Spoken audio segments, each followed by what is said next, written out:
¿Por qué no tomar un buen café mientras charlamos de literatura, arte, cultura? Acompañemos el encuentro con buena música, eligiendo la biblioteca para estar más cómodos. En Radio Ñandutí, esto es La Biblioteca, con la conducción de Neri Peña.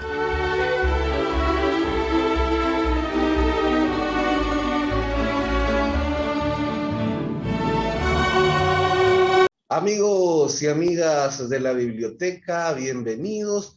Hoy estamos con la doctora Nancy Ovelar. Vamos a hablar con ella de su novela Ojo de Mar. Una novela apasionante porque trata de muchos temas históricos. Doctora, bienvenida a la biblioteca. Muchísimas gracias a la biblioteca por este espacio. Y bueno, sí, efectivamente, Ojo de Mar es una novela inspirada en la historia y fundamentalmente es un modo de buscar una explicación más mágica a nuestra condición bilingüe. Nosotros, probablemente no todos los paraguayos tengamos conciencia de la magnitud de esta herencia cultural colosal que es el idioma guaraní. Muchas culturas amerindias legaron construcciones como los mayas, los incas, los aztecas, pero los guaraníes, la civilización guaraní nos legó algo mucho más difícil de construir y también difícil de destruir, como lo ha demostrado el idioma guaraní en su extraordinaria capacidad de sobrevivencia en estos más de 500 años de coexistencia con el castellano. Y ha pasado por muchas etapas el guaraní, entonces yo con esta novela quise poner en un escenario, digamos, de tomarme licencias literarias, de poner en un escenario más mágico y de ficción cuestiones vinculadas a la historia y al mestizaje paraguayo, ¿verdad? Este proceso del encuentro de dos culturas y el encuentro de dos idiomas y dos mundos. Cuando hablamos de Ojo de Mar, ¿por qué Ojo de Mar? Empecemos con eso. Acá estamos mostrando. Esta es Sí, la portada del libro, sí, acá pero lo tengo también. una hermosa portada. ¿Quién te diseñó la portada? La portada es de la arquitecta Celeste Prieto, una Uh-huh. magnífica interpretación de la idea del ojo de mar. Para mí ella interpretó fielmente y está muy bien logrado. Ojo de Mar, Ojo de Mar es un lugar que existe en Paraguay. De hecho, al final de la novela, incorporamos una pequeña crónica que, junto con las fotos del lugar, ¿verdad? Ojo de Mar está a 58 kilómetros, pertenece al municipio de Bellavista Norte, Uh-huh. en el departamento de Amambay, y es un misterioso lago que a mí me atrapó desde el principio. Ahí está, exactamente, que a mí me atrapó desde el principio. Es compatible, geológicamente puede explicarse como un cenote. Eh, yo tengo la teoría de que está conectado por ríos subterráneos porque es un lago que tiene un nivel de agua permanente. Entonces, lo que hice es unir este lugar eh, donde finalmente se llega en la novela, ¿verdad? Unir este lugar como eh, un destino que está ligado a la magia, al misterio y a la supervivencia de la lengua guaraní, que también está vinculado a los elementos de la naturaleza, como el agua, los montes, los bosques. Porque, Bueno, perdón que sí, te interrumpa. sí, Para usted, Ojo de Mar sería esa tierra sin mal de los guaraníes. Sería como la puerta, la entrada, el túnel que lleva a la tierra sin mar. Estábamos nosotros, Pepe, estábamos viendo, leyendo, y es una novela que tiene un enfoque revisionista. Bernardo Neri Farina dice, tiene un enfoque revisionista. Aníbal Saucedo Rodas dice, dónde empieza la historia y dónde termina el mito, la pregunta que se hace, o sea, material, una novela súper interesante. Y entonces, estábamos planteando, diciendo, ¿por qué Ojo de Mar? Aquí está la explicación del por qué Ojo de Mar. Para la autora sería la entrada a esa tierra sin mal de los guaraníes. Y también estás haciendo como lo va sosteniendo ese revisionismo histórico, por decirlo, dentro de esta novela y esa reivindicación que se le debe dar al idioma guaraní que sobrevivió a muchos ataques. El idioma, tenemos que entender que con el encuentro de estos dos mundos eh, se afecta la vida de las personas que vivían de este lado del planeta, digamos, con todo el descubrimiento de América y eh, los españoles no llegaron a un mundo donde donde estaba vacío y no, habían vidas, habían personas, había historia, había un idioma. Entonces, revisionista desde la perspectiva, porque yo me pongo en la piel de los nativos que recibieron a los españoles, ¿qué habrán sentido? ¿Qué es lo que sintieron ellos? Entonces trato de ponerme un poco en la piel, digamos, de estos personajes que estaban los nativos que tenían una actitud, digamos, más sumisa, de recepción y de hospitalidad con los españoles, pero estaban los que tenían un espíritu más inquieto y rebelde, que viendo cómo digamos, la presencia de unos extraños que venían con una clara superioridad militar, tenían el poder de someterlo, entonces eso generaba un montón de situaciones psicológicas en esas personas que estaban de este lado. En ese sentido sí es revisionista porque no está escrito desde la perspectiva del que conquista, sino desde la perspectiva del conquistado. El guaraní es la lengua del conquistado, que sin embargo terminó sobreviviendo hasta hoy, enriqueciéndose en esa coexistencia con el castellano. Y bueno, eso generó una serie de situaciones que que imaginamos y lo vamos describiendo a lo largo de la obra. Y sí, un revisionismo que también reivindica la voz del pueblo que fue conquistado. Claro, Estamos estamos hablando así, dicen las visiones de Minví. Sí. Antes de que todo suceda, es preciso contar que esta es la historia de mis antepasados guaraníes, que la recogí oyendo la voz de Yuritú, de Kaabú, de Isiri y de mis sueños mágicos con Yaguaratejo. Sí. Empezamos. Empezamos. Minví, hay que rescatar también que la personaje principal es una Cuñapayé, porque en la civilización de los guaraníes las mujeres eran una fuente de poder, eran las que conocían el poder curativo de las plantas y eso les daba poder. eh, eran las que buscaban armonizar con el mundo espiritual.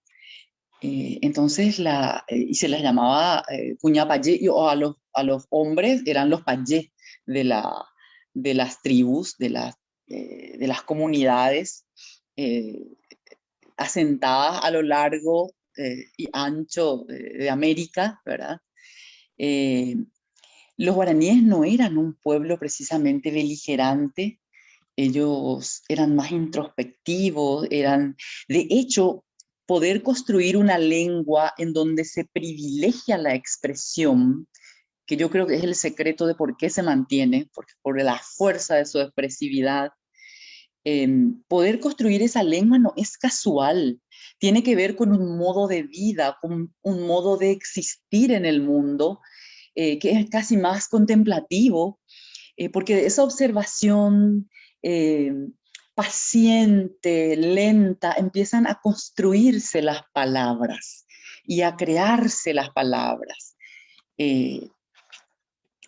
Esa existencia se daba en un mundo natural, en donde los guaraníes le daban una entidad de fuerza superior y de seres superiores a las fuerzas de la naturaleza. Claro. Entonces, Para ir ubicando, perdóname que te interrumpa, la audiencia de Ñandutí me va a retar. Ya me dijeron, ¿cómo no vas a dejar que tu entrevistado hable? no, está bien. Y le digo yo, sí, está bien, tienen razón. Pero bueno, empecemos.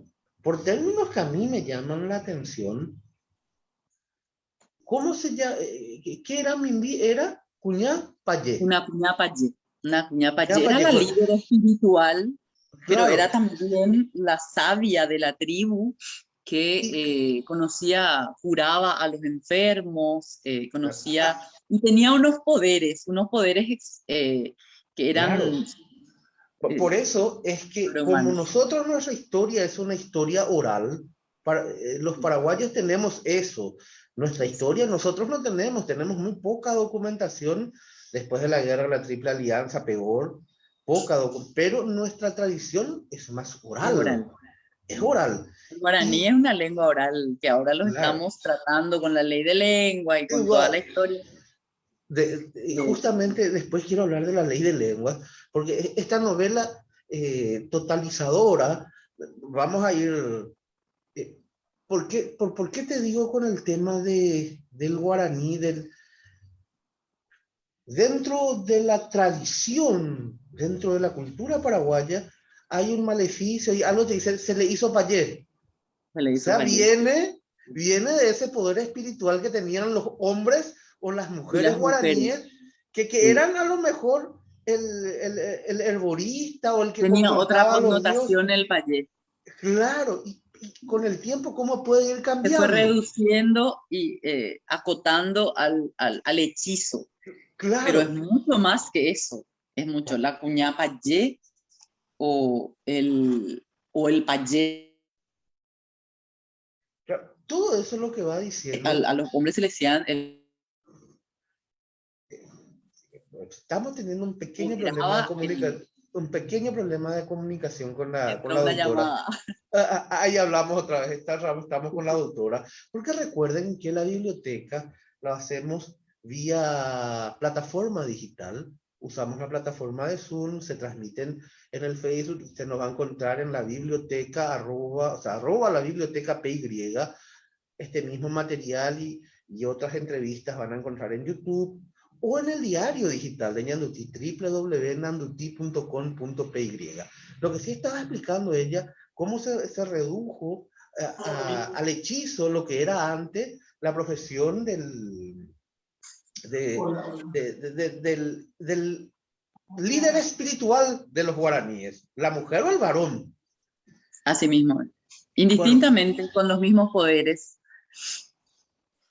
claro. Y después estamos hablando de la fuerza que tiene el guaraní. Es cierto, el guaraní, para el que entiende, tiene una fuerza tremenda. Vos podés decir las palabras más dulces en el idioma guaraní como también las más terribles. Así es. Vos con el... Je'e, Miro Jaime, Sí, es vos, filoso, ¿verdad? vos con el español le querés decir algo a las personas y tenés que formar una oración medio larguita. Sí, Con el guaraní, con dos, tres palabritas, mataste, por decirlo así. Pero es cierto, así es. es la fuerza del idioma que ahora justamente con la ley de lenguas se, se está tratando de reglamentar. El guaraní se está en este momento oficializando porque si bien ya es una lengua oficial, la grafía, hay problemas con la grafía, hay muchos problemas, y resulta que, y se van a enojar conmigo los expertos en guaraní, el guaraní académico es el guaraní de la academia, no es el guaraní que habla el paraguayo. Así es. Y cuesta entender. Eh, Tenemos que estudiar mucho lingüística. Nosotros Claro, tenemos que formarnos en lingüística para entender el devenir de las lenguas, porque no existe una lengua pura, en primer lugar. Hoy estaba analizando, hoy es el Día de la Guarania, ¿cierto? y estaba escuchando Ñane Arambujá. Y vos sabías que Arambujá es una palabra que proviene de almohada Claro. en castellano. Y almohada, a su vez, proviene del árabe almohad, que significa donde se posa la mejilla. Entonces, en una sola palabra, tenés toda la influencia de 3 civilizaciones distintas. Cierto, Eh, cierto. entonces, una de las capacidades que ha tenido el guaraní es su plasticidad de adecuarse y de prestar términos, incluso del castellano, porque en guaraní a la vaca se le dice, no había vacas. Claro. De este lado de la América, los españoles trajeron las vacas, entonces los nativos le llamaron vaca. Ujú. A la mesa le llamaron mesa, y no se discute eso. Al zapato le decimos zapatú. Claro. Entonces son hispanismos, son del mismo modo que la palabra curubica viene de itacurubí, piedra molida. Claro, claro, claro. Bueno, seguimos Y esos nosotros. son detalles que hacen a la estructura de una lengua que tiene una extraordinaria capacidad de supervivencia, por eso dura hasta hoy. Y yo creo que no tenemos que ser fanáticos y tenemos que estudiar y tenemos que ir incorporando las cosas que hay que incorporar. Y sobre todo, rescatar el guaraní paraguayo. Yo no estoy muy de acuerdo cuando eh, se descalifica al guaraní que se habla como, no, ese es Yopará nomás. No, es el guaraní paraguayo, el que se habla, el que está Claro, vivo. Esa es la lengua que tenemos que potenciar y esa es la lengua que tenemos que estudiar y mirarlo desde la ciencia. Eh, entonces, ese camino de hacer ciencia, de teorizar sobre nuestra propia lengua, de experimentar eh, sobre la misma y volver a teorizar, ese es un camino largo, nos va a llevar un tiempo largo, pero también va a redundar en beneficio de la lengua en el sentido de eh, volverla más poderosa por poder perdurar en el tiempo al estar de manera escrita. claro, por Entonces, supuesto. pasamos de la oralidad a la escritura, que es un proceso largo, pero hemos tenido en la historia de nuestro país, sobre todo el guaraní, como la mujer cobra grandeza en la tragedia de las guerras. ¿Y qué pasó en las guerras? En la guerra de la Triple Alianza, en la Guerra Grande, hemos tenido periódicos escritos totalmente en guaraní Es cierto, eh, porque es tenían un cierto. valor estratégico. Claro, La lengua en ese momento cobra un valor estratégico de cara a la contienda. Eso entiende el mariscal López y lo declara la lengua del Paraguay oficial, ¿verdad? Entonces, el guaraní ha bueno, tenido, co- está vivo, está presente. claro, el guaraní sigue vivo y presente. Bueno, ahora que vamos a seguir con más de Ojo de Mar, vamos al siguiente capítulo. Los extraños se quedaron. Una Sí, los parte, extraños. Sí. En esa parte es, porque al porque principio Mindy, eran unos extraños que llegaron y los nativos no sabían si se iban a quedar, si era estaban de paso. Sin embargo, pasaba el tiempo y efectivamente los extraños se quedaron en las tierras de Mimbí y impusieron su ley en la comarca, como dice el poema de Elvio Romero, Los Ayoreos. después quiero compartir, porque cuando dice Yaguareté Jobul le estaba presentando su cuerpo para salvarle y salvar a su Estaba pueblo, prestando. prestando, perdón. ¿Viste cuando Sí. uno quiere hacerse del joven y no quiere usar el lente? Bueno, eso pasa Sí, no, con yo ya uso élite ya. distancia. Y Sí. miro así, y en la siguiente página, en la página 49, me encanta, hay una definición, hay un glosario donde Sherekové mi vida, Sheñe'é mi Es una idioma. especie de conjuro, Ujú. exactamente. Xerecové, Xeñe'é, Xeñe'a, Xetaba, Xerubú, Toicové, Ara, Ara. Yací, Xeresapé, Guarají, Xeyopé, y Cuajovú, Xeyojei, Ombo Huevo, Xeyujei. Buyá, Xerumaití, Ibitu, Araíre, Xemoí, Xeñe'é, Xeñe'a, Xerecové, Xetaba, Xerubú, Toicové, Ara, Ara. Es mi idioma, mi alma, mi vida, mi pueblo, mi sangre, que vivan por siempre. Este es un conjuro, es un deseo de Minbi. Claro, y Por vos, este deseo, este conjuro de Nimbi sí, lo diagramaron como para que el que lo pueda leer, como un glosario, para el que lo pueda leer tenga la definición, pero el conjuro está bien porque al decir sí, Sherekové, a la mano derecha ya está mi vida. mi Y como vida. hablaba Sheñe, mi idioma, y este conjuro de Nimbi, muy lindo. ¿Puedes leernos de vuelta este conjuro, por favor? Pero en guaraní. Y Es vamos a dejar la guaraní. tarea, vamos a dejar la tarea a los Sí, oyentes de la biblioteca, acá por Ñandutí, que busquen sí, cuál es la definición, o que busquen ojo de mar. sí, sí.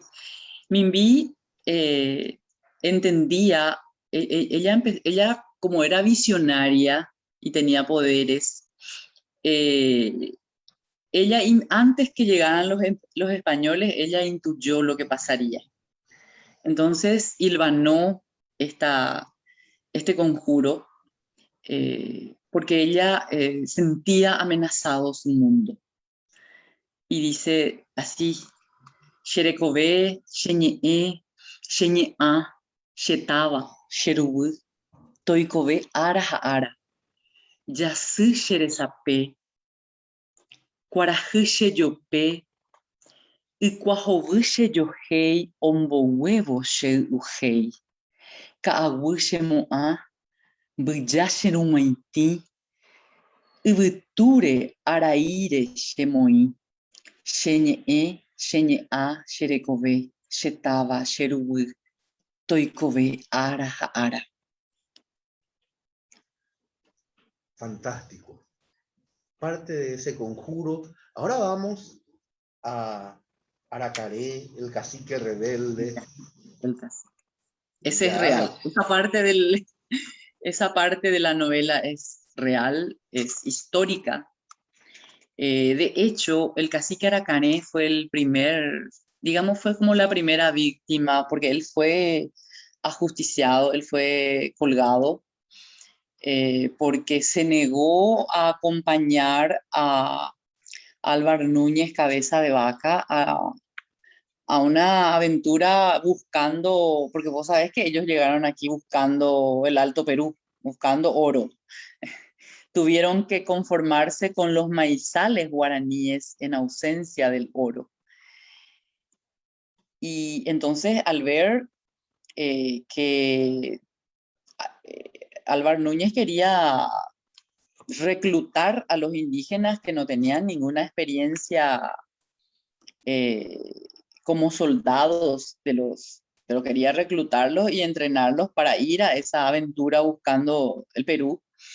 Entonces él se opone y recorre las diferentes aldeas para convencer a todos y planifica una rebelión. Eh, la historia oficial, la escrita por los españoles y la que fue enseñada por mucho tiempo en las escuelas paraguayas, nos enseñó que el mestizaje se dio por medio de una amalgama, una amorosa amalgama hispano-guaraní, Un pacto. en la que se niega que haya habido enfrentamientos y que haya corrido sangre, y eso falta a la verdad de la historia, porque no fue así. Muchos guaraníes se rebelaron y hubo matanzas. Los españoles hacían las llamadas rancheadas, porque cuando se dieron cuenta de que las mujeres le iban a servir para cultivar y para proveer de alimentos a los soldados y para hacer las cuestiones domésticas, atropellaban, asaltaban las comunidades y despojaban a las comunidades de su elemento de cohesión, que es la mujer, y las traían a hacerlas trabajar al servicio de los españoles. Entonces, contra eso, muchísimos guaraníes se rebelaron y murieron. Y el primero en morir es el cacique Aragán. Y eso está en la historia 1542. Él fue colgado. Bueno, la novela Ojo de Mar también habla de la India Juliana, de la ejecución que recién estuviste hablando del cacique Aracaní, de Yazú, del sueño de los carios, la prisión de Yazú, el verdugo Cabeza de Vaca, Domingo Martínez de Irala y el paraíso de Mahoma, el escape de Yaguaretejo. Y termina con el sortilegio del idioma en el Ojo del Mar. Y realmente una novela súper apasionante. Tiene el sello de Servilibro, así que, doctora Nancy, muchísimas gracias por estar con nosotros aquí en la biblioteca por Ñandutí. Muchísimas gracias a vos, a la biblioteca, por esta oportunidad de compartir esta obra, que como dije, busca poner un horizonte mágico a todo ese proceso de mestizaje que en muchos tramos fue muy doloroso y muy traumático. Pero de donde emerge como con poderes sobrenaturales un elemento que es el que nos une hoy a todos los paraguayos y que es una herencia cultural de dimensiones colosales, el idioma guaraní. Es un canto al guaraní. Ojo de Mar es un canto al guaraní y a su extraordinaria capacidad de sobrevivencia. Muchísimas gracias. Gracias, doctora. Bueno, así estábamos con la doctora Nancy Ovelar y estábamos hablando de su novela Ojo de Mar. Recuerden, si quieren revivir las entrevistas de la biblioteca, pueden hacerlo en el Facebook, la Biblioteca PY. Ahora la doctora a lo mejor también me va a corregir, me va a decir, ya no se dice PY, se dice PY, pero bueno, los viejitos seguimos con lo de PY. O en YouTube, a mi cuenta Neri Peña, o por supuesto en el diario digital de Ñandutí, www.nanduti.com.py, en la sección de cultura. Gracias. Gracias, doctor, un placer. Muchas gracias.